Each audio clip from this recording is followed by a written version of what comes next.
Hey, what's going on, family? It's your boy Joe, and welcome again to the Mailroom. All right, so not in California anymore, back here in sunny North Carolina, but it is cold outside. And normally I try to record these outside, but today y'all are going to be getting the Mailroom Inside Edition. Again, as always, I appreciate everybody for coming and joining me with this today. And what we're trying to take a look at through these last couple of Mailroom episodes is all of the things that we have learned throughout 2020 that are going to better equip us for 2021. What are the things that we're going to be putting in our tool belts and in our tool boxes to take us into the next year? And I try to get a lot of the different feedback that I received from you all, and I wanted to talk about a few things that I did get back from folks. One of the things that I got from some of the senior saints and some of the more experienced saints, I guess, was fasting and praying. Now, I have to admit, I am not an expert on fasting and praying, but I know that that is an awesome tool to have in your toolbox.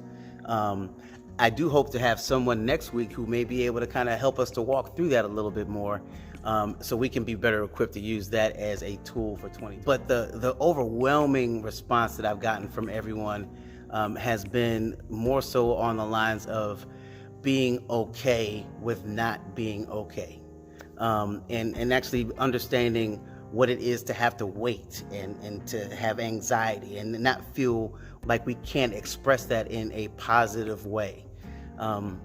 One of the things that's been really pressed upon me and talked about by some of the people who have shared with me is it seems like a lot of times some of the things that we've been going through have been kind of like almost overshadowed by the overwhelming sense of just an ocean of distress that's been going on. I mean, if you think about with 2020 having just so many different deaths, and then we had COVID, and then we've had civil unrest, and then we've had even where we are right now, and it's we're still waiting for different things that have to take place in terms of our government. There's just been such an overwhelming sense of loss and pain and want that sometimes some of our individual needs and hurts and pains have been lost in that. And how do we express that in a way that doesn't just kind of seem like piling on? Because we know that we have to be able to express that in a way that it's healthy. And one of the things that I wanted to make sure that we do talk about is that a great tool that we have that we don't always use enough is the ability to be able to help others. There's a phrase that I've heard many times throughout my life, and it talks about a problem shared is a problem cut in half. And what that speaks to is that when we allow ourselves to be vulnerable and be honest about where we are, we allow others to be able to pour into us. But what we also can do is that when we're in some of these places, we can find relief and we can find a new perspective if instead of focusing on our own pain, we can actually reach out to help someone else.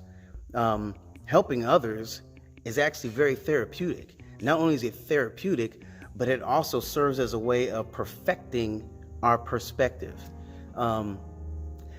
Acts chapter 4, and it's, I believe, verses 32 to 37, talks a lot about how the early church worked together in the midst of persecution. You know, the early church was under much duress. The Roman Empire did not condone anything that was going on in terms of Christianity, and they were all living in fear of their very lives. But there were some people who were in a better position to be able to help others, and there's other people who were actually in a position to be able to provide, shelter for other people. But one of the things you found out of that whole situation is that it said that no one was without, that the entire church was able to function, and the individuals were able to flourish in this place of persecution. And what I think is sometimes lost in that is that it always kind of talks about the fact that, those who had gave. But there also had to be some of those people who actually did have a need, and they had to tell people that they were not all right. And that way, the people who were in that position to help could help them. And through their shared pain and their shared hope and their shared resources, they were able to survive and to flourish and to actually grow this great faith that we have right now. And I would encourage you all, and I'm going to encourage myself and call myself to task to make sure that I do this more and put this in my tool belt for 2021, that I need to make a more deliberate effort to make sure that I reach out to others, that I find people in their point of need when I'm feeling myself feeling a certain kind of way, because I know that if I'm feeling that way, someone else is as well. And if we share in that pain together, or if we share in some of our unique circumstances together, I think that we can actually come out of this in a much better place. Again, as always, I appreciate you all kind of taking some time and hanging out with me for a few minutes. If this has blessed you, make sure you like it, share it, tag a friend, type their name in the comment box. And what's really important, especially as we bring all of this to a close, is that you share some of your feedback, share some of the things that you're going to be putting in your tool belt and taking with you into 2021, so that we can all be better equipped for a greater and a brighter tomorrow. Again, my name is Joe, and this is the Mailroom. I love you, and I will see you soon.